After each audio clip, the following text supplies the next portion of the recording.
여섯째 달에 천사 가브리엘이 하나님의 보내심을 받아 갈릴리 나사렛이란 동네에 가서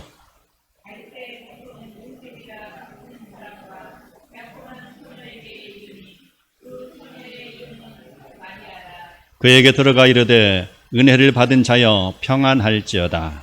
주께서 너와 함께 하시도다 하니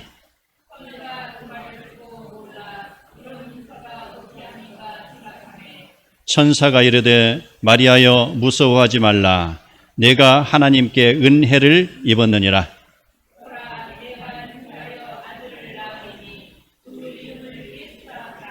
그가 큰 자가 되고 지극히 높으신 이의 아들이라 일컬어질 것이요 주 하나님께서 그 조상 다윗의 왕위를 그에게 주시리니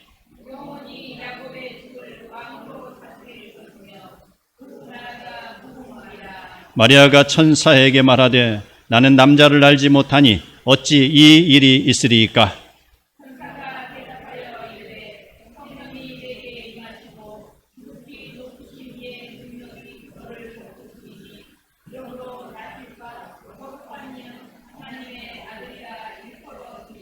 보라 내 친족 엘리사벳도 늙어서 아들을 배었느니라.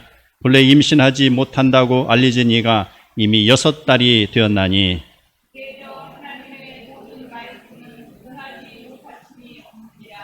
마리아가 이르되 주의 여종이오니 말씀대로 내게 이루어지리이다 하며 천사가 떠나가니라. 아멘. 메리 크리스마스.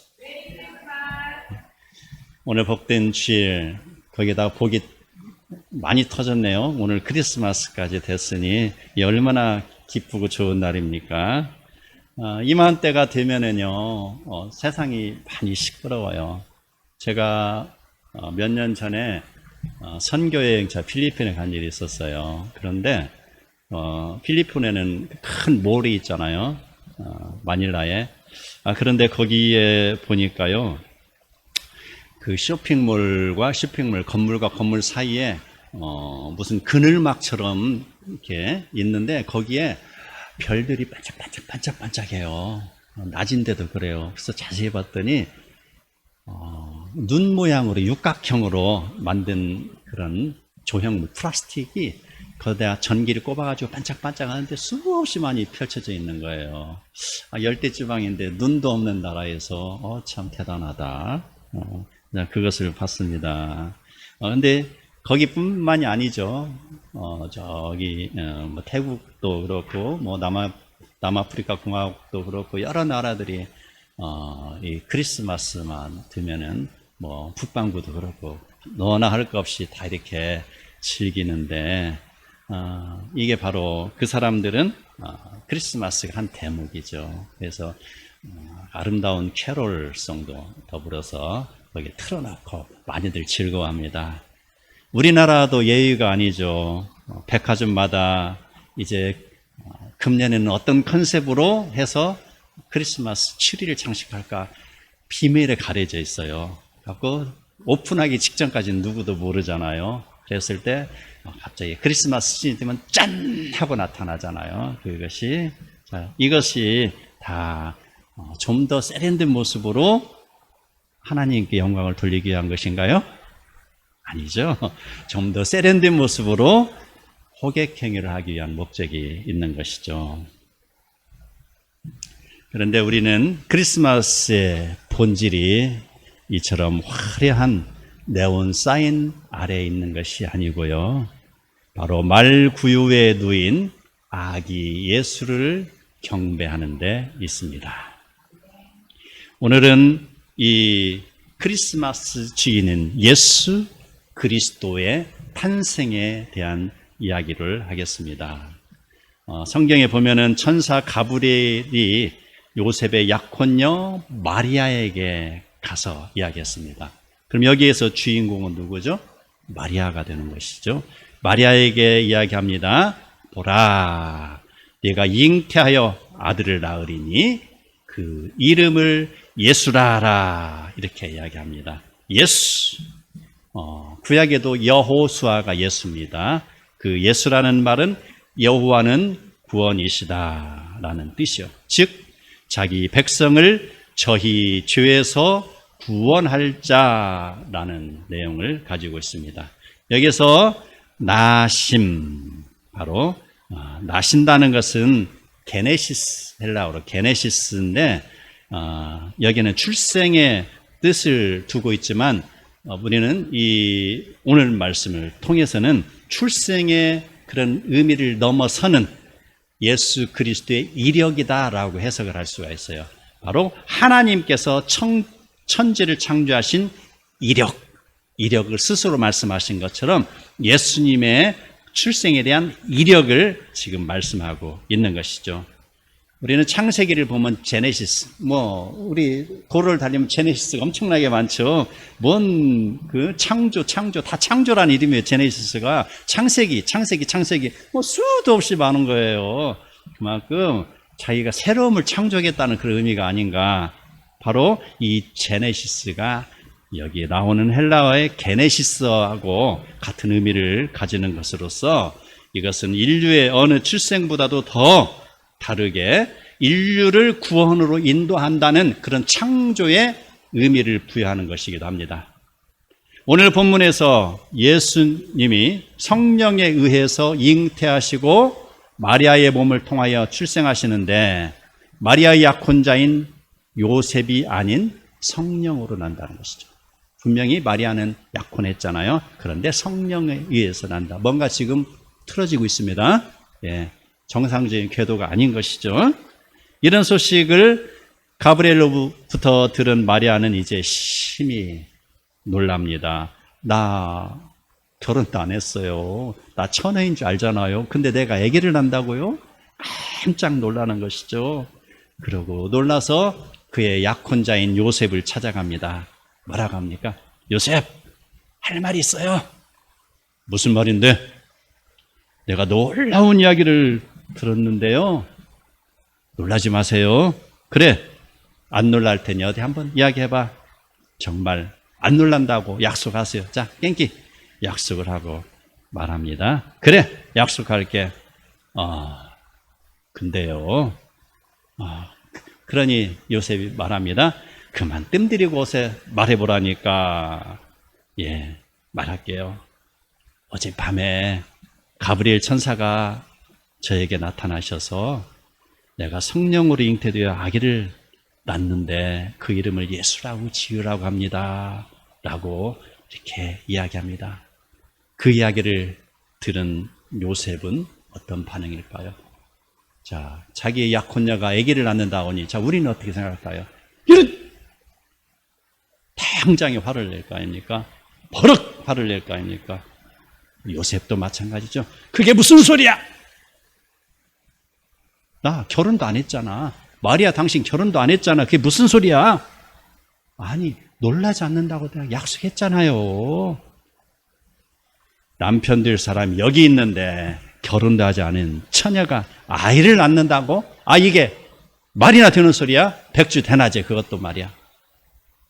요셉은 화를 낸 후에 침묵에 들어갑니다. 그리고 요셉은 그 일을 더 이상 확산시키지 않고 마리아와 이제 약혼 관계를 끊으려고 노력하고 있습니다. 그랬을 때 천사가 요셉에게 나타나서 말씀하십니다. 약혼녀 마리아가 성령에 의하여 아기가 잉태한 사실과 예수가 태어날 것을 알려주어 요셉의 마음을 돌이키게 합니다. 자, 이러한 요셉을 일컬어서 마태복음 1장 19절에서는 의로운 사람이라고 부르고 있습니다. 우리는 의롭다고 인정받은 요셉이 아무리 의롭다 할지라도 그는 예수님의 아버지가 아닙니다. 성경은 요셉을 일컬어서 예수님의 아버지라고 기록하지 않았고 하나님을 아버지라고 부르고 있습니다. 또한 마리아가 거룩한 여인이기 때문에 세상에서 아마 하나님이 보시기에 가장 순결하고 거룩한 여인이었을 것입니다. 그래서 하나님께서는 마리아를 택하신 것 같아요. 그래서 마리아는 분명히 거룩한 여인의 으뜸인 것은 분명하지만 예수님의 구속사적인 입장에서 봤을 때 마리아는 예수님의 탄생을 위한 육신의 어머니인 것입니다. 그 이상의 것을 찾으면 무리가 가는 것이죠. 요한복음 3장 16절 우리 다 함께 한번 읽어볼까요? 요한복음 3장 16절 시작. 하나님이 세상을 이처럼 사랑하사 독생자를 주셨으니 이는 그를 믿는 자마다 멸망치 않고 영생을 얻게 하려 하심이라. 아멘. 예수님은 인류를 구원하시기 위해서 오신 하나님의 아들입니다. 그를 믿는 자는 멸망하지 않고 영생을 얻는 것입니다. 기독교는 이러한 예수님을 믿으며 하나님께 영광을 올려드리는 삶을 추구하고 있습니다. 자, 그런데 어떤 종교에서는 성부, 성자, 성령의 하나님을 믿습니다. 믿으면서 그 이상의 것을 또 추구하는 것. 이단들이 많이 그런 일을 합니다. 어떤 천사가 무엇을 계시를 받았다라는 등. 또 마리아의 이름으로 기도를 하는 것. 좀 안타까운 일들이 많이 있는데 마리아를 원죄가 없는 인간으로 규정을 하고 있는 것. 이게 문제입니다.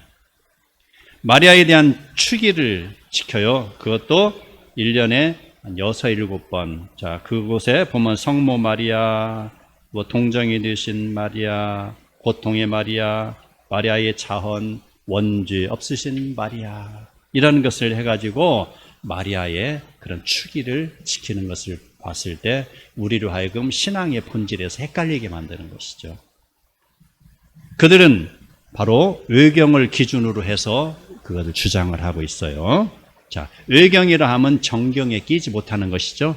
의도한다. 그렇죠. 정실 부인이 분명히 있잖아요. 근데 의도에서 나온 거, 자, 그런 거 아닙니까? 의경, 바로 그런 의미일 수 있어요. 또 더 나가서 위경이라고 있죠. 위조한다. 엉터리의 내용을 갖고 마치 그러한 것처럼. 그래서 성경은 정경이 있고 의경이 있고 위경이 있잖아요. 위경은 아주 멀어도 아주 멀리 떠나 있는 거. 의경은 조금 비슷한데 좀 떠나 있는 거. 정경은 바로 제대로 된 거. 이걸 정경으로 부르고 있는 것이죠. 우리가 신구약 성경 66권의 정경입니다.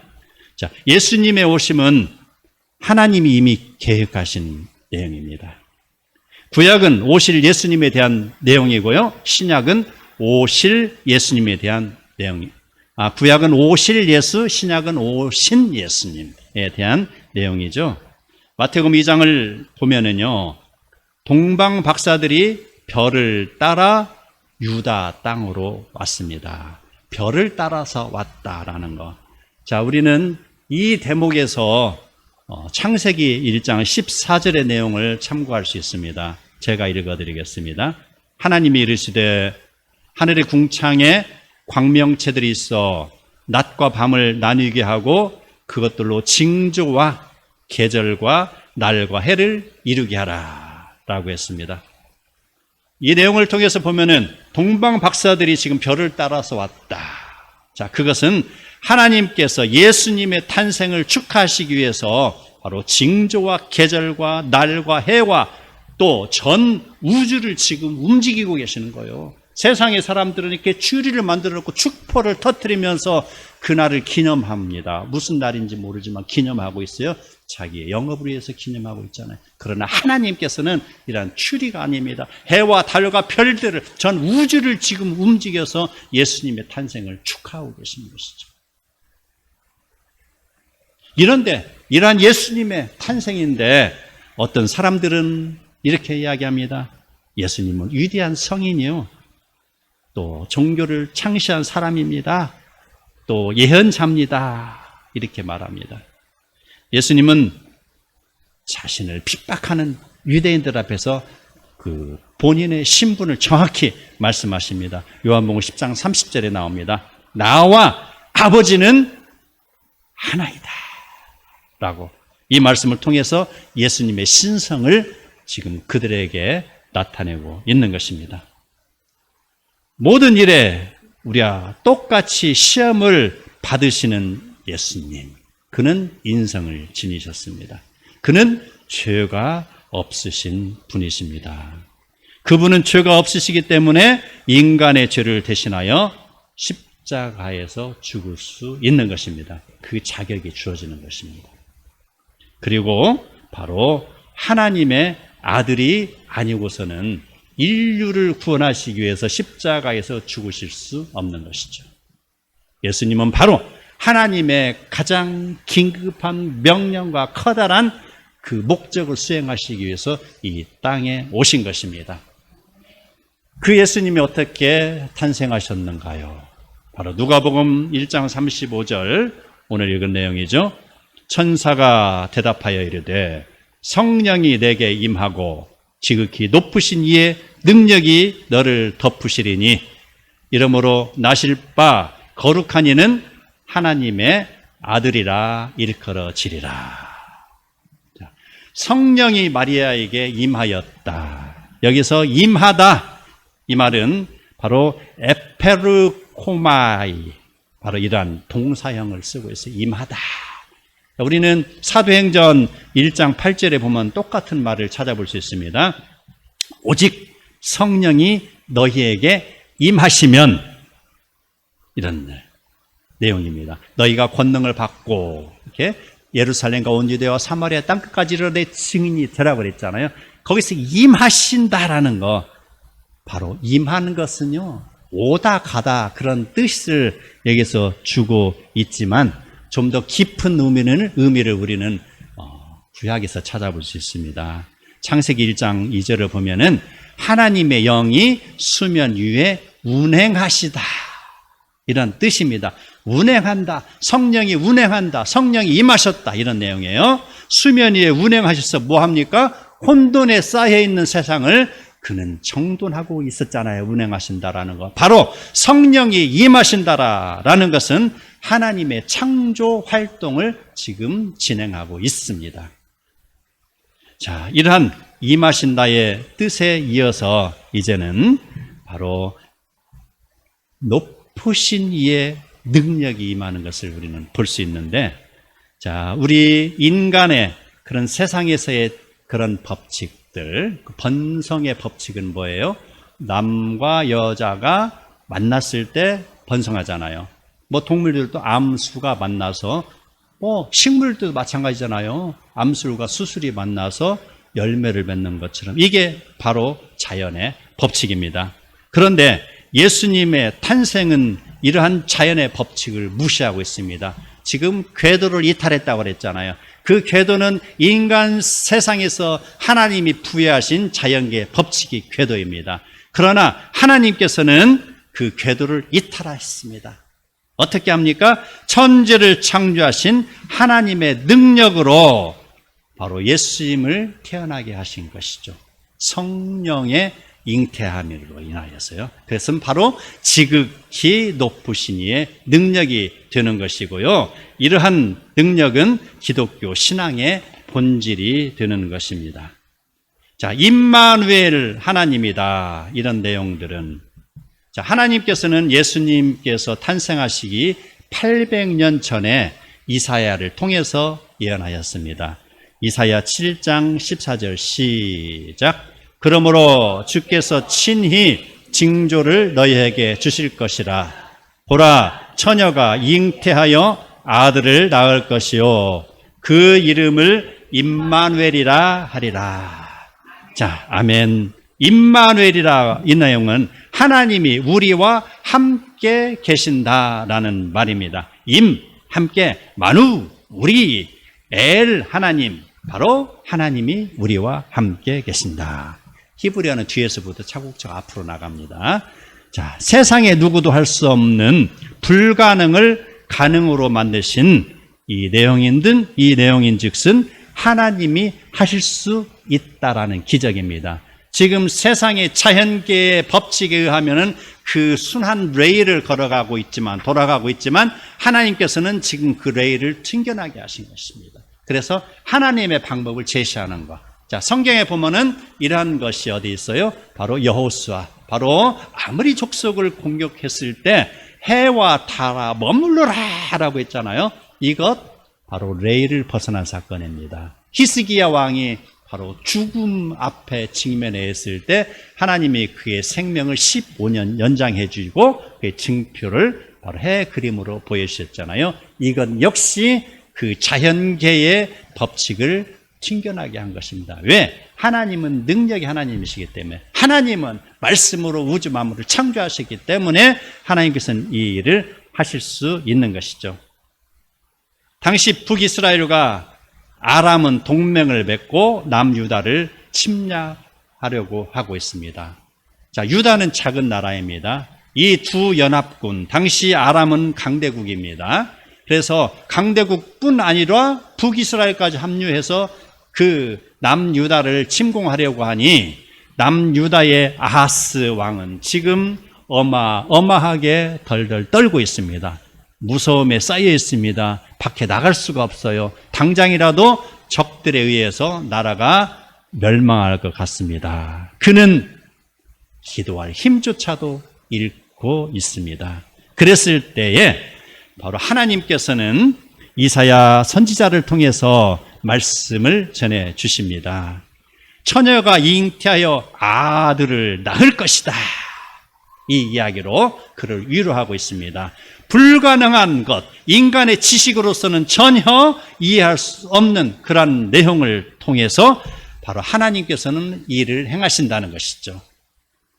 바로 한 가지 내용을 통해서 하나님께서는 두 가지 효과를 보고 계셔요. 아하스에게 그 내용을 통해서 하나님이 행하신다라는 걸 보여주실 뿐만이 아니고 그 내용을 통해서 800년 후에 유대 땅 베들레헴의 예수 그리스도가 동정녀의 몸을 통해서 태어나신다라는 것을 이미 예언하고 있는 것입니다. 그래서 이 말씀을 통해서 바로 이스라엘의 그런 이사야 시대와 바로 신약 시대 두 군데서 적용하는 것. 그래서 구약은 오실 예수님에 대한 내용이고 신약은 오신 예수님에 대한 내용이다라는 것입니다.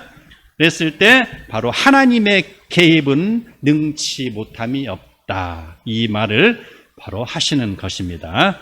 누가복음 1장 31절에 이 내용은 지극히 높으신 하나님이 행하시는 일로 규결이 됩니다. 우리는 바로 구원하시기 위해서 십자가에 지신 예수 그리스도를 믿어야 할 것입니다. 우리가 흔히 생각하고 세상 사람들이 주장하고 있는 바, 구원은 명상이나 선행이나 과학이나 의학에 의해서 이루어지는 줄 알고 그들은 살아가고 있죠. 때로는 돈이 자기 자신을 구원해 주는 줄 알고 살아가고 있죠. 그러나 이것으로 구원받는 것은 아닙니다. 우리가 죽을 때 500원도 가지고 갈 수 없는 것, 이게 인생이죠. 그런데 죽기 직전까지 열심히 가르치지를 하고 있어요. 차라리 그 노력으로 성전에 와서 기도하면 얼마나 하나님이 이쁘게 보시겠습니까? 바로 그러한 것, 바로 구원은 세상의 방법이 아니다라는 것입니다. 또 모세나 선지자나 마리아에 의해서 구원이 이루어지는 것이 아닙니다. 구원은 우리와 함께 하시는 임마누엘 방식으로 이루어지는 것입니다. 요한복음 15장 5절 시작. 나는 포도나무요 너희는 가지라. 그가 내 안에 내가 그 안에 거하면 사람이 열매를 많이 맺나니 나를 떠나서는 너희가 아무것도 할 수 없습니다. 아멘.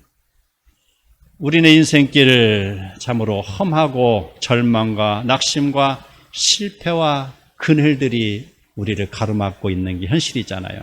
그러나 우리는 바로 우리를 구원하시기 위해서 오신 예수 그리스도, 또 임마누엘 하나님을 의지해야 할 것입니다. 사도행전 4장 12절에 이 말씀이 나옵니다.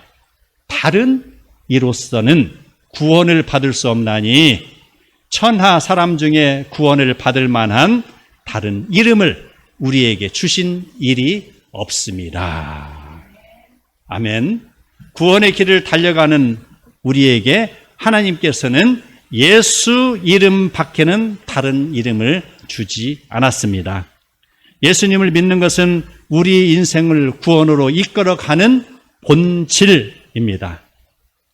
많이 배웠으나 적게 배웠으나 많이 가졌으나 적게 가졌으나 우리는 항상 구원자이신 예수 그리스도 앞에서 겸손하게 살아야 됩니다. 하나님께서는 우리로 예수 그리스도를 화목하게 하는 직분을 주셨습니다. 그러므로 우리는 우리의 지식으로 예수님을 알고 우리의 마음으로 예수 그리스도를 믿어야 되며 우리의 행동으로 예수 그리스도의 명령을 준행해야 할 것입니다. 오늘처럼 또 어제 저녁처럼 세상은 크리스마스 때가 되면 언제나 화려하게 장식하고 그들은 많은 사람들을 자기의 가게로 끌어당기는 호객 행위를 하고 있지만 하나님이 우리와 함께 하시려고 말구유에 나신 아기 예수를 기억하고 우리는 낮은 곳으로 임해야 할 것입니다. 세상에 어떠한 이름을 의지하지 말아야 합니다. 세상에 어떠한 방법도 의지하지 말아야 할 것입니다. 예수님의 발자취를 따라가는 성도마다 우리와 함께 하시는 임마누엘 하나님을 믿음으로 구원의 풍성함을 누리며 성도의 옳은 행실로 이루어진 세마포를 입고 우리는 천국에 이르도록 달려나가는 복된 성도 다 되시기를 축원합니다.